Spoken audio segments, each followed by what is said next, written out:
I was once at a work meeting, and the thing was, before you started the business of the meeting, we did a go around and people got to know each other. So I think the idea was it isn't all about the work. Maybe try to develop some feelings of family, of friendliness. The corporation wanted everyone to feel this. It didn't always seem exactly true, but anyway, we're doing a go around. People give a weather report, say how they're doing. And then sometimes we played a little game, and one of those games was the question, if you had a superpower, what would the superpower be? And why that superpower? Why did you want to be invisible, or why would you want to fly, etc.? And it made me think of this whole world that we have of stories about superpowers. And it can be fun. I don't know about at a work meeting, but it's interesting for me to consider. And I actually did love hearing from my colleagues what superpower they wanted, or at least what superpower they felt safe enough to say that they wanted during a work meeting. There's stories about the ancient Greek gods, the stories about Hercules, our modern day Superman, or the X-Men, or Harry Potter. There's just so many great stories that we tell ourselves about having some kind of power that most people don't ordinarily have. Why do we think of ourselves that way? Why aren't being able to see and being able to hear, why aren't they superpowers? They're amazing things to be able to do. But even if somehow you accept that seeing and hearing are superpowers, I don't think they're the most amazing superpower that we all have. I want to say right here and right now that creativity, to me, is an amazing superpower, and we all have it. And that's what I want to talk about today. Hello, and welcome to the 10 Crutches podcast. My name is David. I'm glad you're here. I know there are many people who don't think of themselves as particularly creative because they can't draw well, or they don't play any music, or whatever their reason is. They don't think of themselves as creative, and yet everybody dreams at night. We all dream at night. And that's all you need to know in order to feel incredibly creative. Everybody goes into REM, sleep at night. That's the stage called rapid eye movement. So we're actually seeing and hearing things. I guess we don't move our ears that much, but we can see and hear even though our eyes are closed and our ears are not picking up any particular sounds. Although I guess, if there's a sound in the room, you might incorporate it into your dream. But the person who's talking to you in your dream, perhaps they're even dead and there they are talking to you. Those kinds of things are amazing. Even if you don't remember your dreams at night, you still do dream. Everybody dreams. The dreams are easy to forget, but if somebody wakes you up during the REM sleep, you will remember a dream. If you train yourself, you can put a tape recorder next to your bed or a journal and a pen. You can train yourself to wake up just after a dream, and you don't move. You just lie there in the position that you awoke in. Slowly grab your pencil and pen or whatever it is, write down the dream. I remember I had one dream when I was doing this.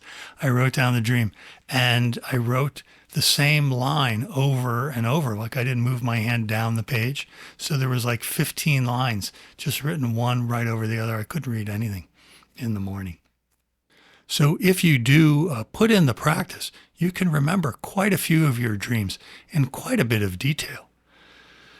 And of course, there's many aspects of dreaming to talk about, what they mean to you, how do you interpret them, are they real things that happen outside of your body? There's plenty of things to discuss.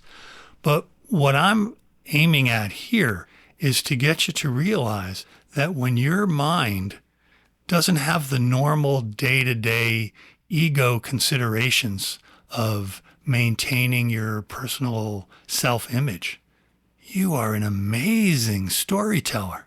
You are telling stories with your dreams using the materials that are in your mind, the materials of your lifetime. You're being creative with whatever stuff is stored in your brain from your entire life.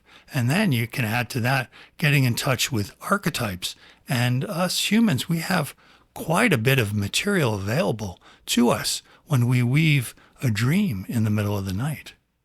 It's a fantastic way to be creative, and that's what creativity is.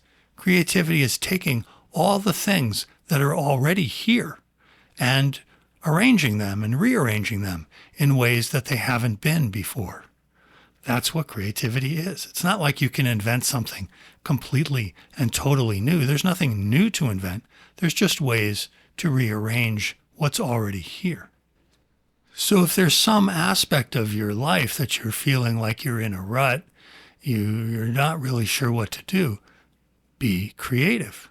Be creative with your life itself. Being creative doesn't necessarily mean creating some artifact that you can hang on the wall or that you can sell in a gallery. That's certainly part of creativity, but I think it's a small part.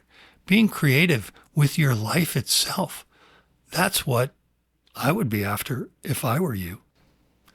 Creativity can be a vehicle to ride more deeply into the present. Because in order to rearrange the elements that are already there, you have to be present to see them, to hear them, to feel them, to receive them into your heart. You have to be able to allow the part of you that creates dreams to function in you while you're awake.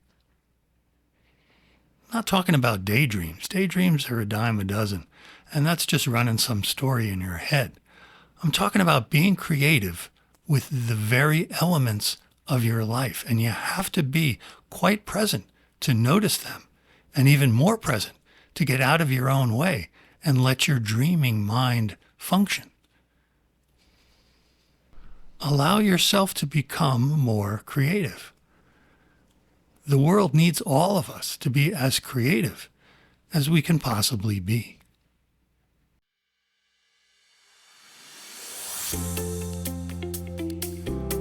Thank you so much for listening. I'll see you next time.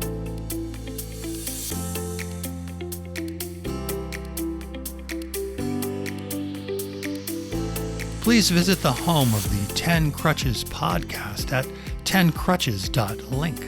That's 10crutches.link. The book that inspired the podcast, a book I wrote called 10 Crutches for Walking in the Present, is available for free download on the website. While you are there, please take advantage of 2 ways to contact me. You can send me an email, or you can make a voice recording. If you have a great question, I may be able to use it for the podcast. Also on the website, you can visit the archive to hear any published episode and see show notes for any and every show. Thanks so much for listening, and once again, thanks so much for listening, and I won't say it once again. See you next time.